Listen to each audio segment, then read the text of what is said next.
శ్రీ గురుభ్యో నమః. ఇప్పుడు సౌందర్యలహరిలోని 38వ శ్లోకం గురించి చెప్పుకుందాం. సమున్మీలత్సం విత్కమలమకరందైకరసికం భజేహం సద్వంద్వం కిమపి మహతాం మానసచరం యదాలాపాదష్టాదశగుణిత విద్యా పరిణతిః యదా దత్తే దోషాద్గుణమఖిలమధ్యేపయైవః. అంటే సర్వేశ్వరి అనాహత చక్రమందలి బాగా వికసించిన జ్ఞానం అనే పద్మంలోని మకరందాన్ని ముఖ్యంగా ఆస్వాదించేది, గొప్ప యోగీశ్వరుల మనస్సులో సంచరించేది, చెప్పశక్యం కానిది అంటే అనుభవం వల్ల మాత్రమే తెలుసుకోదగ్గది అయిన హంస మిథునాన్ని అంటే హంసేశ్వరుల్ని కొలుస్తాను. ఆ హంసల జంట యొక్క అరుపులే 18 విద్యలుగా పరిణతి పొందాయి. ఆ హంసద్వంద్వం దోషం నుండి గుణాన్ని, నీటి నుండి పాలను వలె గ్రహిస్తుంది. అంటే ఋగ్, యజు, సామ, అథర్వ వేదాలు శిక్ష, వ్యాకరణం, ఛందస్సు, నిరుక్తం, జ్యోతిషం, కల్పం అనే 6 వేదాంగాలు, మీమాంస, న్యాయం, ధర్మశాస్త్రం, పురాణం, ఆయుర్వేదం, ధనుర్వేదం, గాంధర్వం, అర్థశాస్త్రం అనేవి అష్టాదశ విద్యలు. ఇవన్నీ కూడా నీ వల్లనే సాధ్యమవుతున్నాయి అని చెప్పి ఈ శ్లోకంలో అమ్మని అనాహతాబ్జ నిలయంగా వర్ణిస్తున్నారు. అంటే అనాహత చక్రంగా తల్లిని ఇందులో వర్ణిస్తున్నారనమాట. అలాగే వసిన్యాది వాగ్దేవతలు కూడా అనాహతాబ్జ నిలయ అని కీర్తించారు. అంటే భగవతి సమున్మీలత్ వికసించుచున్నటువంటి సంవిత్ కమల జ్ఞానమనడి కమలమునందలి అంటే అనాహత చక్రమునందు, మకరంద పుష్పరసమునందు, ఏకరసికం ముఖ్యంగా రసికమైనదియు, మహతాం యోగీశ్వరుల యొక్క మానసచరం అంటే మానసమునందు చరించినది అంటే మానస శబ్దం చేత మనస్సునందు అంటే మానస సరస్సునందు హంసలు నిత్యం నివాసం చేస్తూ ఉంటాయి అని. కిమపి అనిర్వ్యాజ్యమైన ఇట్టి దట్టిది అని నిర్దేశించుటకు ఆవశ్యకమైన శివశక్తి సంపుటితమైనటువంటి హంసద్వంద్వం హంసల జంటను భజే సేవించదను. యత్ ఆలాపాత్ ఏ హంస మిథునము యొక్క అంటే కూయిట వలన అష్టాదశ గుణిత 18 సంఖ్యగా లెక్కించబడిన విద్యా పరిణతి విద్యల యొక్క పరిణామము అష్టాదశ విద్యలు సంభాషణ రూపమున పరిణతములైనవి అని అర్థం. యత్ ఏ హంసల జంట దోషాత్ అవగుణము నుండి అఖిలం సమస్తమైన సద్గుణ సముదాయమును అంటే దోషమును కింద చేసి గుణమును అనగా ఇచ్చుట అంటే గుణశబ్దము దోషభావమును కూడా గ్రహింపదగినది. అందువలన అధ్యేయ అంటే జలము నుండి పయః ఇవ పాలను వలె ఆదత్తే గ్రహిస్తూ ఉన్నదో అది. ఓ అమ్మ భగవతి, వికాసమును పొందుచున్న జ్ఞానమును కమలమునందలి అంటే అనాహత చక్రమునందు పుష్పరసమును ముఖ్యంగా గ్రహించుట లేక ఆస్వాదించుట ఎందు రసజ్ఞమును ఆసక్తమును యోగేశ్వరుల యొక్క మానసమనడి మానస సరస్సునందు సంచరించుచున్నది. ఇటిది అట్టిది అని నిర్దేశించి చెప్పుటకు శక్యము కానిదై అవుట వలన అనిర్వ్యాజ్యమగు రాజహంస మిథునమును అంటే 26వ తత్వమైన శివశక్తుల సమ్మిళిత రూపమైన రాయంచల జంటను నేను భజిస్తున్నాను అని చెప్పి ఇందులో తల్లిని హంసేశ్వరుడుగా కీర్తించారు.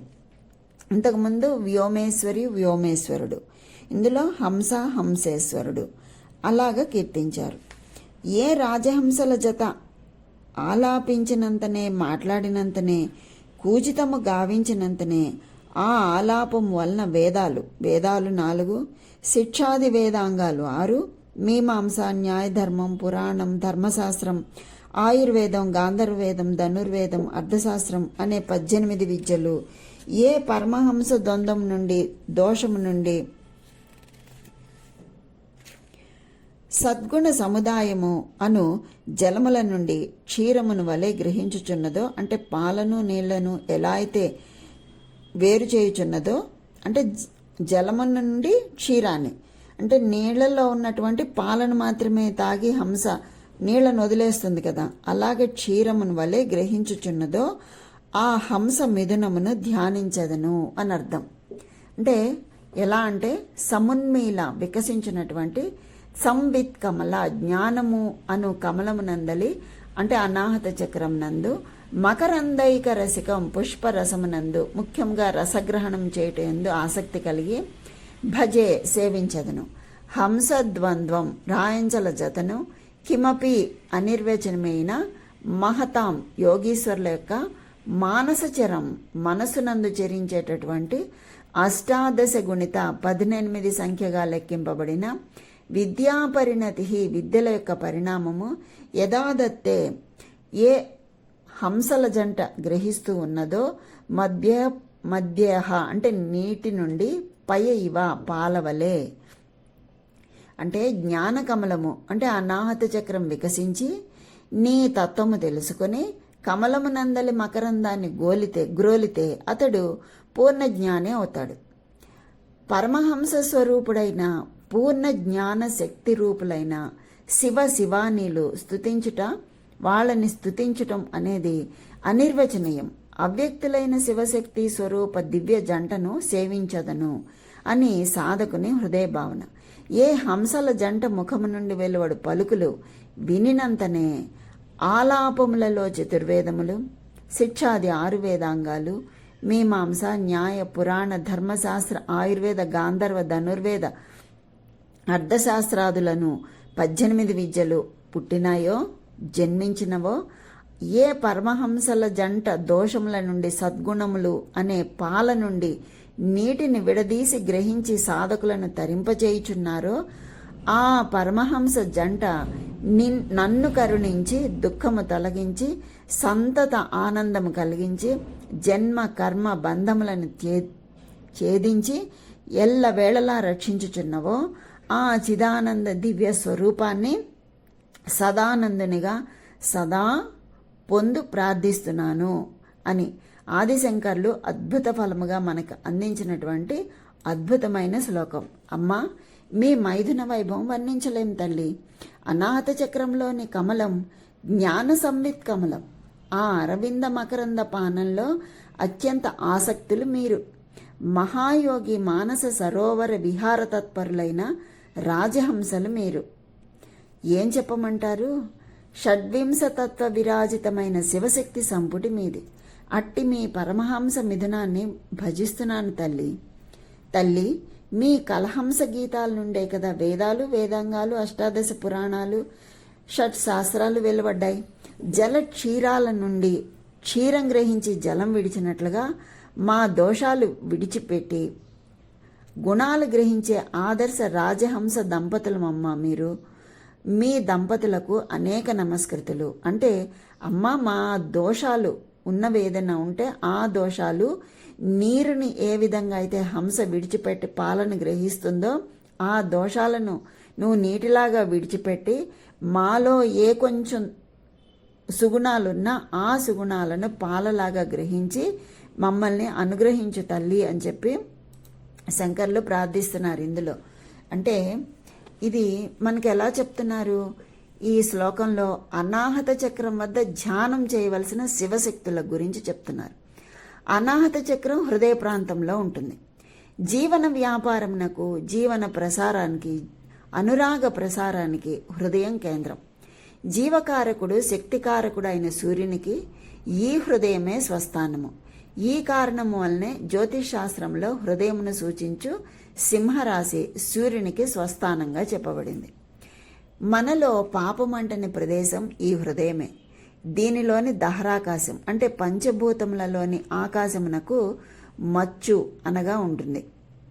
అంటే మచ్చు అంటే ఒక ఖాళీ అన్నమాట, ఒక ఖాళీ ప్రదేశం. దీన్నే దహ్రము అని కూడా అంటారు. ఈ హృదయం వద్దనే అనాహత పద్మం ఉంటుంది. ఈ కారణం వల్లనే హృత్పుండరీకం అంటే పుండరీకం అంటే పద్మం, అంటే మనస్సు అనే పద్మం శరీరంలోని మధ్యస్థానముగా ప్రధాన కేంద్రంగా ఉంటుంది. ప్రతి జీవిలోనూ ఈశ్వరునిగా పరమేశ్వర అంశ ఉండున్నది ఇక్కడే. ప్రతి జీవిలోనూ ఈశ్వరునిగా పరమేశ్వర అంశ ఉండినది హృదయంలోనే. అందుకని మనకి అంతర్ముఖ సమారాజ్య బహిర్ముఖ సుదర్లభ అంటారు. అంతర్ముఖంగా ఆరాధించాలి భగవంతుడిని అని చెప్పి మనకి తెలియజేస్తూ ఉంటారు. ఈశ్వర సర్వభూతానాం హృద్దేశే అర్జున తిష్టతి అని గీత చెప్తుంది. మనలో శోకం ఉండని ప్రదేశం, పరమాత్మ ఉండు ప్రదేశం కూడా ఈ హృదయమే అని మనకి చెప్తున్నారు శంకర్లు. ఇటువంటి నిర్మలమైన పవిత్రమైన హృదయ పద్మం నందలి జ్ఞాన మధువును గ్రోలుట ఎందు మాత్రమే ఇక్కడ ఉన్న శివశక్తులు అను హంసద్వయము ఆసక్తి కలిగి ఉంటుంది. సామాన్య మానవుల మనస్సులు, అభిప్రాయాలు, కోరికలు, ఆవేదనలు, ఆతృతలు, ఉద్వేగాలు, ఉద్రేకములు అనేటటువంటి అలలు కలిగిన సరస్సు వలె ఉంటుంది.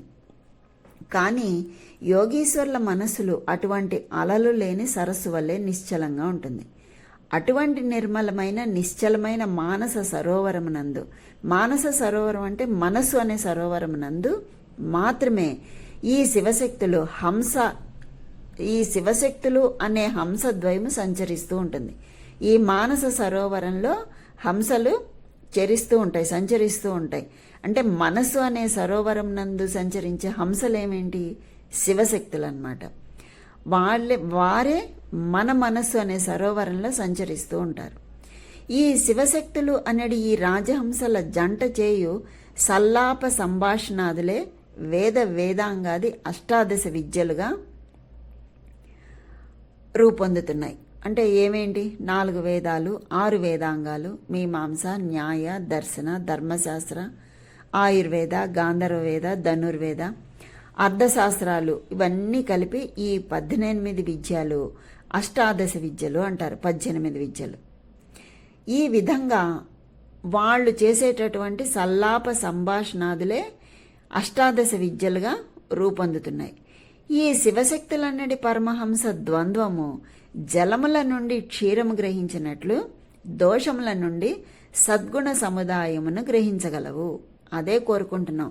మన మానస సరోవరంలో, మన మనస్సు అనే సరోవరంలో మీరిద్దరూ హంసలాగా పయనిస్తూ మాలో ఉన్నటువంటి దుర్గుణాలను క్షీరంలాగా వదిలిపెట్టి ఏ కొంచెం సద్గుణం ఉన్నా దాన్ని పాలలాగా గ్రహించి అనుగ్రహించు తల్లి అంటున్నారు. ఈ పైన తెలిపిన లక్షణములు కలిగిన శివశక్తులన్నది హంస ద్వయమును సాధకులు ఈ అనాహత చక్రం వద్ద ధ్యానించాలి. అనాహత చక్రం వద్ద ధ్యానం చేయవలసిన శివశక్తుల జంటనేమంటారు? హంసేశ్వర, హంసేశ్వరి అని చెప్పి పిలుస్తారనమాట. ఒక్కొక్క శ్లోకంలో ఒక్కొక్క పేరుతో మనకి తెలియచేస్తున్నారు. వ్యోమేశ్వరి, వ్యోమేశ్వరుడు, భైరవ, భైరవులు, అలాగే కామేశ్వరి, కామేశ్వరుడు, హంసేశ్వరుడు, హంసేశ్వరి. ఈ విధంగా మనకి తెలియచేస్తున్నారు. ఈ శ్లోకంలో ఈ జంటను మనం ఈ విధంగా కొలుచుకోవాలి, ఈ విధంగా ధ్యానం చేయాలి అని చెప్పి తెలియచేస్తున్నారు. ఎంత అద్భుతమైన శ్లోకాన్ని ఇచ్చినటువంటి ఆ జగద్గురువులు దాని ఫలితాన్ని కూడా ఇచ్చారు. దీపారాయణ చేస్తే బాలారిష్ట దోషాలు ఏమైనా ఉంటే అవన్నీ నివృత్తి అయిపోతాయిట. దీనికి 11 మాషాపూపములు నైవేద్యం పెట్టాలి. నారికేళ ఫలం, కదలీ ఫలం నైవేదన చేయాలి. 45 రోజులు పారాయణ చేయాలి. రోజుకు 1000 సార్లు పారాయణ చొప్పున చేయాలన్నమాట. ఈ విధంగా చేసినట్లయితే ఆ తల్లి, ఆ హంసేశ్వర, హంసేశ్వరీలు మనలో ఉన్నటువంటి దుర్గుణాలను, నీళ్లను వదిలిపెట్టి పాలను ఏ విధంగా హంస గ్రహిస్తుందో ఆ విధంగా దోషాలనే నీటిని వదిలేసి సుగుణాలు అనేటటువంటి పాలను గ్రహించి మనల్ని అనుగ్రహిస్తారు ఆ శివశక్తులు. అందుకని ఇంత అద్భుతమైన శ్లోకాన్ని అందించిన జగద్గురువుల పాదపద్మాలకి నమస్కరించుకుంటూ మనం కూడా మన మానస సరోవరంలో ఆ శివశక్తుల యొక్క హంసల జంటను మనం ధ్యానించి అనుగ్రహాన్ని పొందుదాము, తరిద్దాము. కనుక అందరినీ కూడా ఆ శివశక్తులు అనుగ్రహించాలని కోరుకుంటూ స్వస్తి.